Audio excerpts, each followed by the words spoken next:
Greetings, community. Derek with Optimize You here. Here to talk about one of my favorite things that we have at the clinic and probably one of my favorite things to do in my daily personal life too. And that's cold exposure. Cold exposure is gaining a ton of popularity for both of its physical and mental health benefits, but it does come with potential risks that everybody should be aware of before you go to your local Tractor Supply or Rural King or whoever and buy a trough and, start doing cold plunges out on the back porch for your neighbors to watch.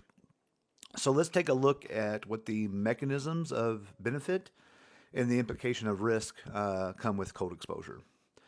So the benefits of cold exposure can be outlined pretty simple, and we all kind of know these things. But number one that we know that cold does is reduce inflammation. That's basic first aid. We all know that if we sprain a wrist or an ankle or something, a sword hurts, or elbows, knees, shoulders, whatever, one of the first things that we do is we put ice on it, especially when we have an acute injury to it. So cold exposure causes vasoconstriction, which means that the blood vessels narrow, and that hence reduces swelling and inflammation in the tissues.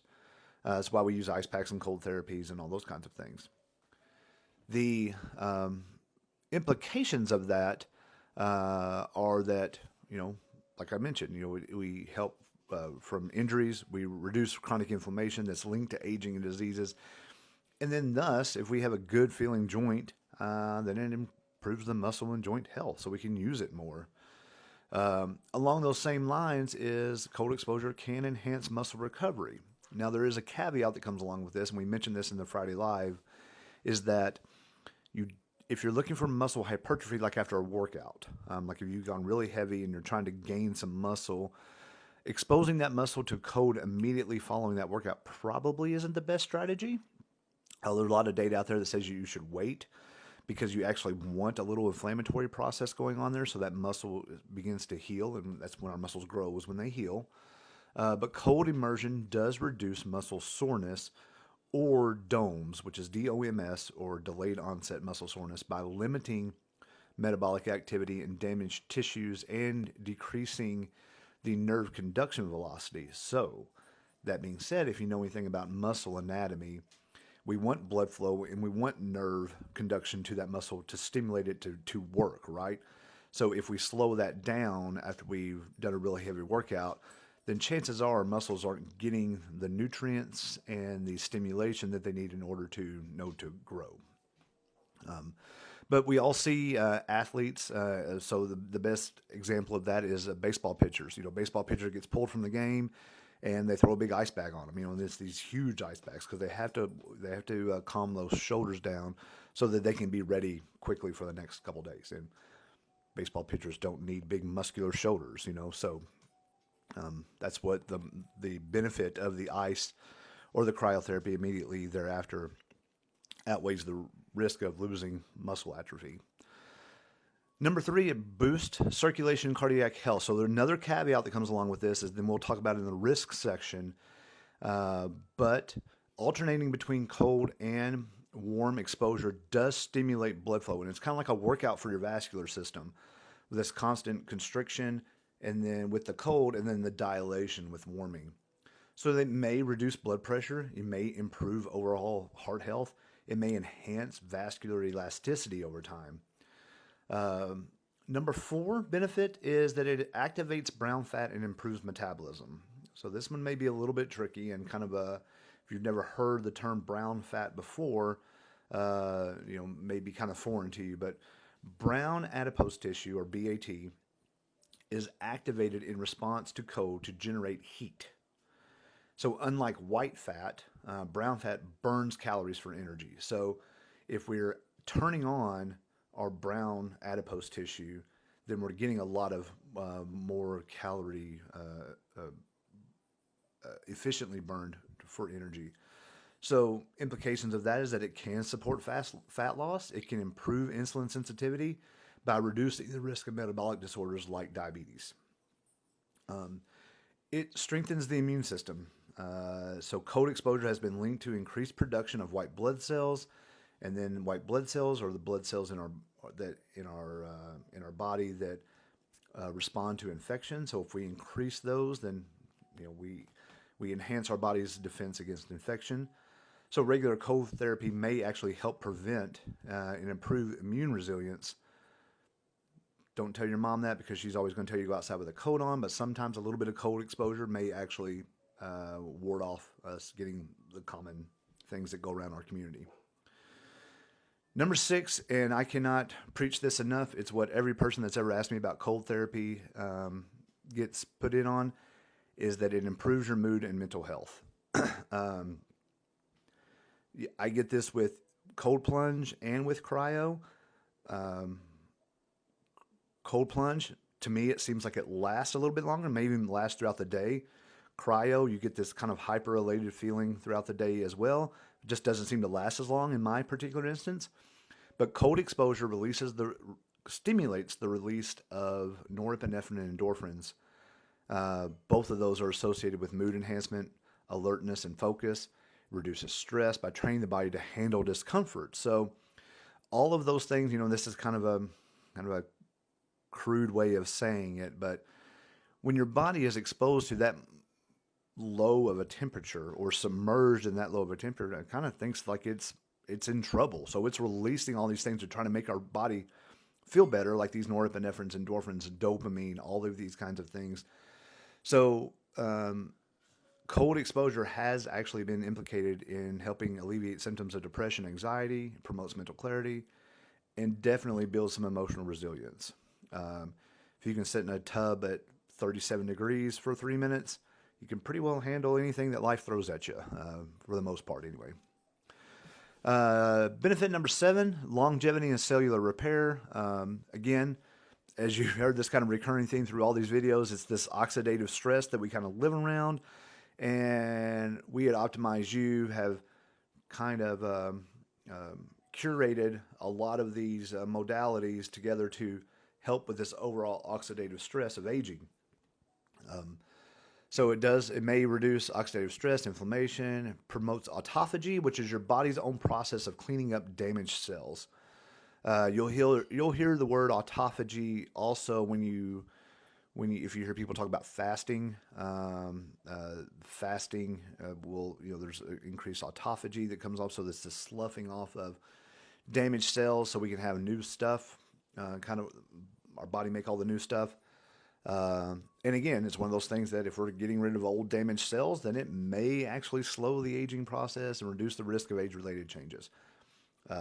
Again, the implication is that it may, all right? So we're not making any kind of bold claims here that this is the end-all, be-all of all things, stopping aging. And last but not least, 8, again, it enhances skin health. And you're going to hear a lot of these modalities are really good for your skin. Cold exposure increases blood flow to the skin after vasoconstriction ends, providing nutrients and oxygen. It also tightens up the pores. It releases puffiness. We all know of everybody putting cold packs on their eyes for puffy eyes. So the implication is that it can lead to a healthier, glowing skin with improved, texture and some reduced puffiness. So you get benefits from that as well. All those things sound great. I cannot preach enough about number 6, which is the improved moods and mental health of it all. All the rest of the stuff may help. I will say that I may have noticed a little bit of decrease in like the loose skin around my abdomen when since I've been consistently cold plunging. But there's a lot of other things that have gone in that too, but it's definitely helped. So with all the benefits, obviously there comes risks, and risks of cold exposure have been chronicled throughout history. But number 1 is the discomfort and pain. It's not comfortable to sit in a tub that is, 37 to 43 degrees. And certainly we can adjust that temperature based off of what you're used to. That's the beauty of having an actual cold plunge that has a chiller on it, that we can adjust the temperature, and we can actually, if you're coming in, you're like, hey, I'm new to this. I don't want to jump right in and, bust the ice off the top of this thing like everybody talks about. we can get that thing up to, 55, 60 and higher, if that is the case, if that's where you want to start at, because as we'll hear earlier, kind of the best practice is to start gradually in your practice of cold plunging. So discomfort and pain, the cold activates all these thermal receptors and nociceptors in your skin that leads to this kind of intense discomfort or pain. And the beginners may find it difficult to tolerate and may need gradual exposure to adapt. Number 2 is the risk of cold shock. Sudden immersion in cold water triggers this immediate increase in heart rate, blood pressure, and breathing rate, and which also could lead to hyperventilation, and it does. The first time you go back to and experience a cold plunge, one of us will be with you to kind of coach you through that and, talk you down, because it is intense to some people. Number 3, and the most obvious problem with it, is hypothermia. Prolonged exposure to cold lowers your core body temperature, impairing the body's ability to function normally. Risk of hypothermia increases if exposure is excessive, especially in very cold conditions without adequate safety measures. First of all, you're inside. It's very warm. I think it's very warm in our office. But plunging outside may seem the very, kind of alpha way of doing this, but you really want to do this in a cold environment, and only people that are very experienced cold exposure folks or cold experienced plungers want to do this in an environment that's not temperature controlled. We limit your time in the cold plunge to about 3 with a max of 4 minutes. After that, there's really no documented evidence where you get any benefit from it. So there's that. Number 4 is frostbite. Obviously, there's no risk of frostbite in a cold plunge. There is risk of frostbite in a cryo, and that's why we have in the cryo tank, and that's why we tell you to, we make you wear gloves, we make you wear footies, you don't touch the insides of it. And there's always somebody there watching you while you're in the cryo tank. Number 5, exacerbation of pre-existing conditions. And again, this is why this is so important for you to do this under the guidance of experienced plungers or providers like ourselves. Stress of cold exposure can worsen symptoms of cerebrovascular disease. Raynaud syndrome, which is when you have the microvascular in your fingers will clamp down, and those people have real issues with being in cold weather, especially now, So you have to, we need to speak with you, or one of our office staff needs to speak with you. Make sure you don't have any of these things before we attempt a cold plunge. 6, overexposure risk. This is just silly to me. We have people that say that they've said these things for 10, 12, 15 minutes before. I don't understand why anybody would do that. There's zero documented evidence of it, but one of the risks is overexposure. So repeated or prolonged cold exposure without proper recovery can lead to chronic stress on the body and compromise your immune system. So if you do a little bit of it, it's good. If you do too much of it, it's bad. Makes sense, right?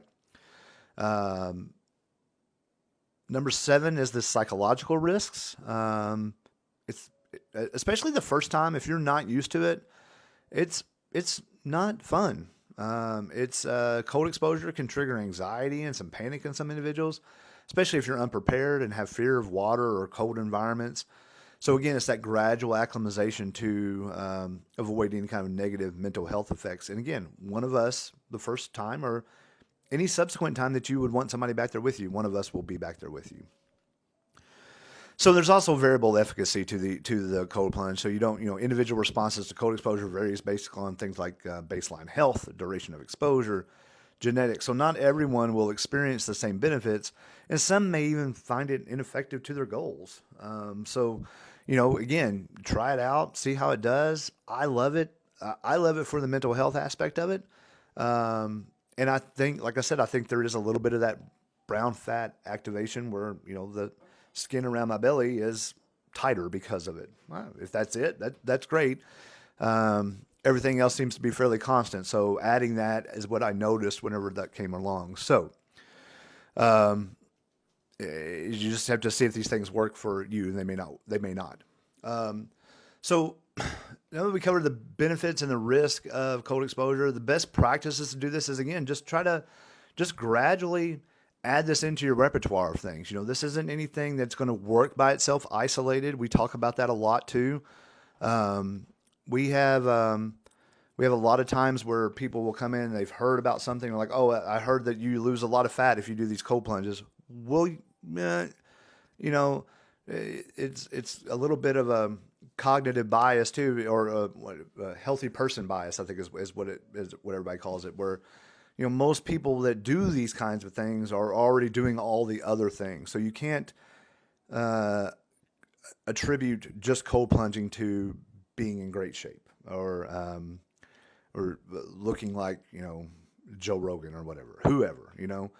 Um, you do need to monitor the time. So you know even start with like a cold shower. See how it does. Me personally, I will sit in a cold plunge all day long. I hate a cold shower. I will not take a cold shower. I will sit in 37-degree water for 3 or 4 minutes though every day. Don't ask why. I don't know. After you have the experience, the benefit of this comes with warming your body up naturally. So it doesn't do a whole heck of a lot of good to cold plunge and then immediately jump into 150-degree sauna. Um, the back and forth sometimes, back and forth does do that, where you back and forth in the plunge, sauna, plunge, sauna, plunge, sauna. There is some of that. That's that cardiovascular workout that we talked about previously. But plunging, dropping your core temperature down, and then walking to the sauna and then jumping in the sauna, there's really not a whole lot of benefit to that.